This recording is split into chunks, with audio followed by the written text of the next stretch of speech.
যে বাংলাদেশে প্রথম খেলাধুলাকে পেশা হিসেবে প্রতিষ্ঠিত করার লক্ষ্য নিয়ে আমাদের মাননীয় প্রধানমন্ত্রী ইতিমধ্যে কার্যক্রম শুরু করেছেন। সবচেয়ে বেশি ভালো লাগছে যে বাংলাদেশের খেলাধুলা যে এগিয়ে যাচ্ছে, আজকে দর্শকদের উপস্থিতি সেটা প্রমাণ করে আবারও। এবং আমাদের বর্তমান সরকারের মাননীয় প্রধানমন্ত্রী তিনি খেলাধুলাকে আমাদের সাংস্কৃতিক অঙ্গনের সকল চর্চাকে যেভাবে সর্বোচ্চ গুরুত্ব দিচ্ছেন, আমরা দৃঢ়ভাবে বিশ্বাস করি আমরা শুধু বাংলাদেশটা, আমরা আন্তর্জাতিকভাবেও আমাদের যে লক্ষ্য, যে উদ্দেশ্য রয়েছে,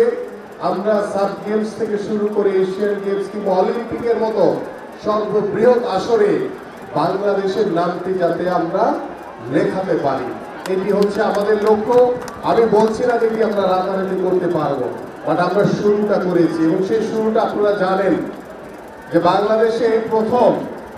খেলাধুলাকে পেশা হিসেবে প্রতিষ্ঠিত করার লক্ষ্য নিয়ে আমাদের মাননীয় প্রধানমন্ত্রী ইতিমধ্যে কার্যক্রম শুরু করেছেন। আপনারা সবাই জানেন যে প্রত্যেকটি বাবা মা তার সন্তানদেরকে কেউ হয়তো বা পড়াশোনা করে, কেউ ডাক্তার, ইঞ্জিনিয়ার, কেউ ব্যারিস্টার হওয়ার চিন্তা করে বা স্বপ্ন দেখে, কিন্তু আমরা আমাদের মাননীয় প্রধানমন্ত্রী প্রত্যেকটি বাবা মার কাছে সেই স্বপ্ন একটি বীজ বপন করতে চাচ্ছে যে খেলোয়াড় হিসেবেও যাতে আপনার সন্তানকে আপনি প্রতিষ্ঠিত করতে পারেন। এবং আমরা নতুন করে স্পোর্টসের মাধ্যমে ভবিষ্যৎ প্রজন্মকে কিভাবে আমরা আমাদের ফুটবল, ক্রিকেট থেকে শুরু করে দাবা, ব্যাডমিন্টন, ভলিবল, টেবিল টেনিস, সাঁতার, বিভিন্ন প্রতিযোগিতায় অংশগ্রহণের মাধ্যমে কিন্তু ইতিমধ্যে নতুন করে স্পোর্টস প্রথম আসর